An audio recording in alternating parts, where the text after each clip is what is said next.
pero estoy hablando que estás a 3.9 grados de un pastor en Pakistán. Regresamos, Carlos Páez, en tu explicación. Esta última frase que dijiste probablemente se incorporó a la transmisión. Perdón. Bueno, mejor usémosla para que me sigas contando. Sí, bueno, una de las leyes de redes parte del concepto de 6 grados de separación. Duncan Watts, un sociólogo y físico, hoy jefe de investigación de Microsoft. ¿Qué significa 6 grados de separación? Sí, determinaron que estadísticamente estamos conectados los 7,000 millones de habitantes por 6 personas. Ese número ha ido decrementando. Duncan Watts hizo la primera corrección a 4.78 y este año nuevamente la IAB, que es la Autoridad de Internet Mundial, y el Instituto Max Planck dieron un nuevo número. Y esto quiere decir, Carmen, que estamos hoy, dada toda la tecnología y canales sociales, a 3.8 grados de separación. Lo que te decía no es contigo y una gran figura, es entre Carmen Aristegui y un pastor de Pakistán. Entonces, realmente, a pesar de ser un mundo tan grande, en términos de conectividad, estamos tremendamente cercanos gracias a la tecnología. Y eso es algo que la sociología no podía prever, y por eso los cambios de hábitos y de consumo de información están cambiando tan radicalmente, ¿no? Realmente estamos frente a un cambio civilizatorio. Totalmente. Un cambio de civilización, sin la menor duda, y bueno, pues tú nos ayudas a entender en este concepto científico de cómo explicar las redes y utilizando o recurriendo, mejor dicho, a casos en particular. Estuviste en contacto directo con el caso colombiano, lo has estado en el caso mexicano y hablaremos de ello también, sí. Pero el caso colombiano es una expresión viva de cómo este tema puede influir, impactar y definir cuestiones políticas, político-electorales en este caso. Sí. Cuéntanos. Hicimos 3 tomas, Carmen, en Facebook. Te tengo que decir que Twitter todavía no es un canal maduro en Colombia como lo es aquí. Facebook es el canal, y tomamos 3 fotografías de cómo aparecían las fuerzas políticas y el voto en blanco en Colombia. En el primer caso ves cómo el voto en blanco marcaba en las encuestas arriba de 30%. Marcado arriba de 30%, era un balón tremendamente grande. El partido de la U es el partido del presidente Santos. O sea, perdón aquí, sí, del 1 de febrero al 10 de abril, el que ganaría sería el voto en blanco. El voto blanco estaba atropellando. O sea, ningún candidato era más grande, ningún candidato era más alto, más grande que el voto en blanco en este periodo. En Facebook. Aquí, ¿cómo hacemos minería? ¿Cómo hacemos minería? Anclamos todas las páginas de los partidos, que es para saber qué terreno vamos a investigar dentro de las redes. Cada fanpage, cada página ligada con cada partido, los followers comunes y los followers únicos, de manera que la minería era alrededor de 1.800.000 interacciones cada fotografía. Son fotografías muy potentes, ¿no? Entonces, lo que vimos en Colombia es un electorado muy volátil. Digamos, el amago del voto blanco era muy serio. Cuando yo estuve en Colombia hace 6 semanas, los datos marcaban 30% de personas por voto blanco. Lo captamos en redes. Vimos en la segunda fotografía que el que iba a salir ganador era quien pudiera desinflar esta esfera del voto blanco y adquirirlo.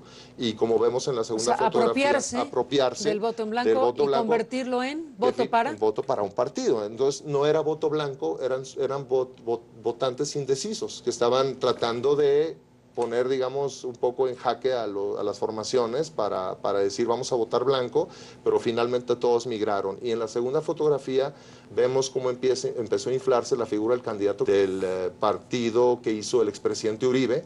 Al no poderse presentar y entrar en un conflicto político con el presidente Santos, hace esta formación política, lanza un candidato, el candidato absorbe el voto blanco desde mayo. Y esta tercera fotografía es de la semana pasada, es 5 días antes de las elecciones, donde ya estaba claro, nosotros teníamos claro que iban a pasar a segunda vuelta Óscar Iván Zuluaga y el partido de la U con Santos, y así ocurrió. Pasó en primer lugar Zuluaga y en segundo lugar Santos, que tendrán una segunda vuelta. Ahora viene a ver, el resto de las fuerzas políticas se desinflarán para irse con cuáles de los dos candidatos finalistas. Pero la buena noticia que te comentaba antes de entrar al aire es que nosotros el miércoles pasado pudimos haber dicho que esto se llama ciencia de las redes y ciencia de anticipación. Podíamos decir Ahora, sin temor a equivocarnos, digo, claro, después de pasado el toro, todo el mundo es torero, ¿no? Pero pudimos haber anticipado que evidentemente iba a sobrepasar Zuluaga a Santos y que el resto de los candidatos no tenían la oportunidad, ¿no? Aquí no le hicimos ninguna pregunta a nadie, esta es opinión pública, publicada, orgánica. Nadie le dijo quiere a Santos o quiere a Zuluaga o quiere a otro candidato presidencial. Es lo que la gente dice orgánicamente. Entonces, este es el tremendo valor. Es muy difícil que la opinión offline sea distinta a una online tan abundante, tan orgánica, ¿no? ¿En qué momento van a desbancar las encuestas tradicionales?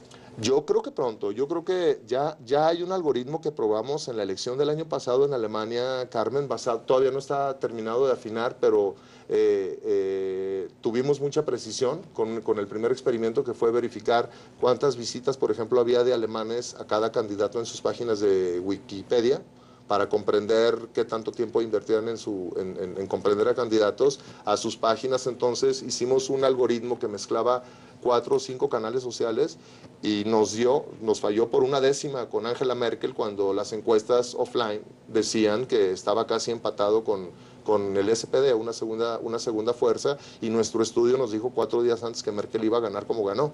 Entonces, sí, la estadística lineal, Carmen, es algo vital que va a seguir existiendo, pero la estadística lineal, si nos toma una muestra, pues nos va perfectamente a detectar en términos de altura, color de piel, color de ojos.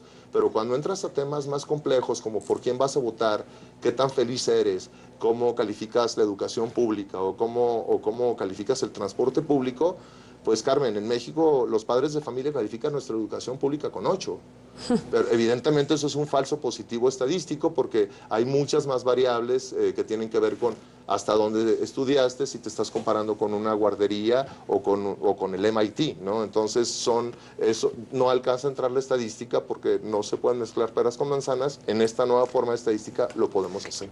Esta medición científica de las redes se comporta, bueno, con tal precisión si el fenómeno se conduce libremente. Correcto. Si la comunicación de la ciudadanía en las redes se ve intervenida deliberadamente, otra cosa ocurrirá. Pues aparecen imágenes como bots y aparecen claramente como... ¿Se puede identificar y aislar informativamente? Totalmente. O sea, tú puedes tener la medición de una conversación espontánea que te mide con mucha exactitud el asunto y puedes identificar a la vez los que están tratando de intervenir. De doparlo y además podemos... Pero puedes mantener... Sí, correcto. Después podemos separar esta pegatina o este graffiti, digamos, a la opinión pública para saber cuál era la red realmente orgánica. Esta es una red, digamos, con trampa, ¿no?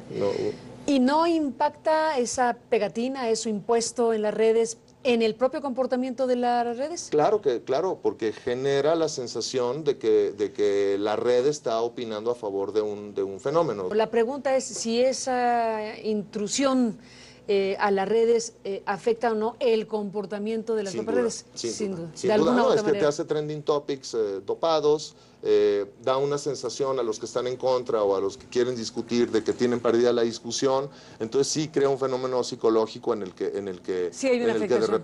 De repente, definitivamente hay una afectación, y hay esta sensación sin entender por qué, de por qué crece tanto un sí a la reforma energética por el caso que descubrimos en 5 días, ¿no? Cómo es que de una polaridad normalmente tendiendo en contra, porque las redes sociales, hay que decirlo, son normalmente de izquierda y tratan 80% de temas negativos y 20% de temas positivos. Entonces es una red todavía muy orgánica, muy friccionada, donde conviven en pocos canales todos los temas. Yo creo que vamos hacia una hiperespecialización de redes sociales, donde podrás encontrar en una solo política, en otra solo música, porque pues Twitter y Facebook están confundiendo todas las discusiones en un solo contenedor, ¿no?